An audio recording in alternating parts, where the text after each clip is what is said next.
नमस्कार, मैं शिवानी। बिहारी न्यूज में आपका स्वागत है। खबरों की ओर बढ़ने से पहले एक नजर डालते हैं सुर्खियों पर। सरकारी स्कूलों में नामांकन में कमी, 6 लाख बच्चों का नामांकन घटा, शिक्षा मंत्रालय ने मांगी रिपोर्ट। पुस्तक मेले में बिक रही 25,000 रुपए की किताब, प्रेम, योग और क्रांति की ओमा द अक की महंगी कविता। गांधी मैदान में बिक रहे इस किताब के चर्चे। एस सिद्धार्थ ने 4 दिन में 40 स्कूलों का किया निरीक्षण, 60% स्कूलों की स्थिति दयनीय पाई गई। 2 अधिकारियों और 1 प्रधानाचार्य पर कार्रवाई।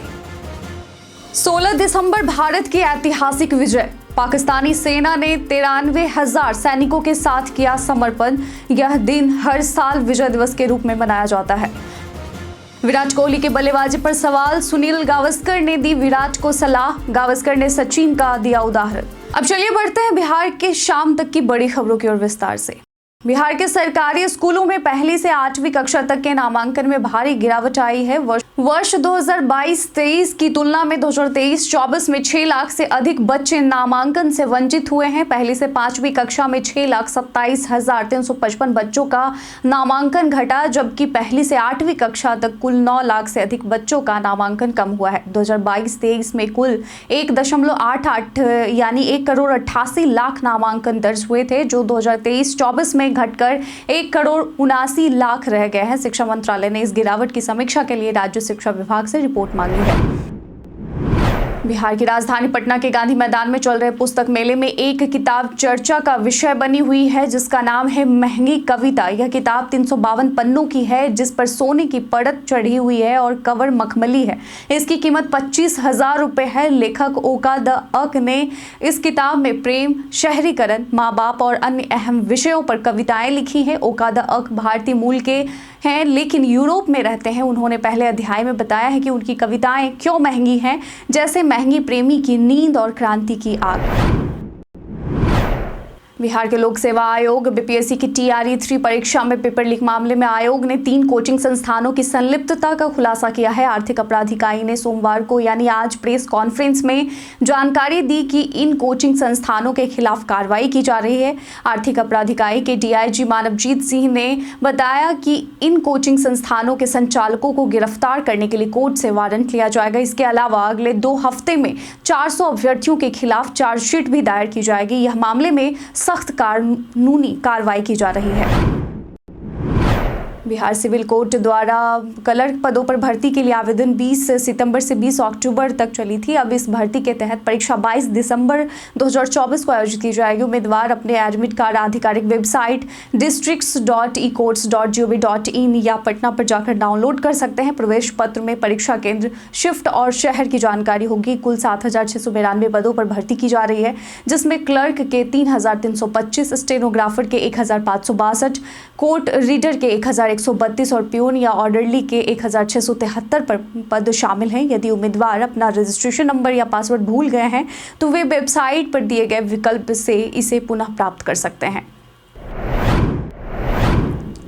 बिहार सरकार के राज्य के सरकारी स्कूलों में शिक्षा की गुणवत्ता सुधारने के लिए लगातार प्रयास जारी है। शिक्षा विभाग के अपर मुख्य सचिव डॉक्टर एस सिद्धार्थ ने 12 दिसंबर से स्कूलों का वर्चुअल निरीक्षण शुरू किया है, जिसमें उन्होंने हर दिन 10 स्कूलों के हेडमास्टर और शिक्षकों से वीडियो कॉल के माध्यम से स्कूलों की स्थिति का आकलन किया। 4 दिनों में 40 स्कूलों का निरीक्षण किया गया, जिनमें से 40% स्कूलों की स्थिति खराब पाई गई। एस सिद्धार्थ ने 24 घंटे के भीतर कार्रवाई करते हुए 2 अधिकारियों और 1 प्रधानाचार्य पर कार्रवाई की। इसके अलावा एसीएस सिद्धार्थ ने स्कूलों की स्थिति को जमीनी तौर पर जानने के लिए स्कूल का गुप्त रूप से जांच करवा रहे हैं। इस निरीक्षण में पाया गया कि बिहार के करीब 60% स्कूलों की स्थिति दयनीय है, जहां बुनियादी सुविधाओं की कमी थी। बिहार में 1 दिसंबर से 15 दिसंबर तक चलने वाली तबादला प्रक्रिया में 2 लाख से अधिक शिक्षकों ने विशेष समस्याओं के आधार पर ऑनलाइन आवेदन किया है, जो विभाग की उम्मीद से काफ़ी अधिक है। शिक्षकों ने मुख्यतः लंबी दूरी, जिसमें 85% शिक्षकों ने आवेदन किया, और पति पत्नी के पदस्थापन दूसरा सबसे बड़ा कारण है जिससे तबादला मांगा गया है। शिक्षा विभाग ने जनवरी तक तबादले पूरा करने का लक्ष्य रखा है। शिक्षा विभाग तबादले के लिए आए ऑनलाइन आवेदनों की जाँच अब शुरू करेगा। इसमें यह देखा जाएगा कि कितने शिक्षक किस जिले के पंचायत, नगर निकायों के लिए आवेदन किया है, कितने शिक्षक हैं जो जिले के अंदर ही तबादला चाहते हैं, कितने दूसरे जिले में जाना चाहते हैं। इसके बाद शिक्षकों के द्वारा बताए गए विकल्प के आधार पर यथासंभव उन्हें स्थानांतरित करेगा। बिहार के सभी जिलों में एक अस्पताल को Ayushman health and wellness centre में बदलने की योजना बनाई जा रही है। स्वास्थ्य विभाग ने इस पहल को आयुष्मान भारत योजना के तहत लाभार्थियों को बेहतर स्वास्थ्य सुविधाएं प्रदान करने के उद्देश्य से शुरू किया है। इस योजना के तहत हर केंद्र पर सामान्य स्वास्थ्य सेवाएं और जांच की व्यवस्था होगी और गंभीर मरीजों को रेफरल सेवा के तहत इलाज के लिए अन्य अस्पतालों में भी भेजा जाएगा। पहले चरण में देश भर में 347 जिला अस्पतालों में यह सेंटर स्थापित किया जाएगा, जिससे आयुष्मान कार्ड धारकों को उपचार में कोई परेशानी न हो। बिहार के मगध विश्वविद्यालय से संबंधित फर्जी डिग्रियों का मामला सामने आया है, जिसमें म्यांमार में कई फर्जी डिग्रियां वितरित की गई। यह डिग्रियां विश्वविद्यालय के बौद्ध अध्ययन विभाग के 2 शिक्षकों विष्णु शंकर और कैलाश प्रसाद द्वारा बेची गई। इन डिग्रियों पर मगध विश्वविद्यालय के कुलपति प्रोफेसर SP शाही का फर्जी हस्ताक्षर पाया गया था।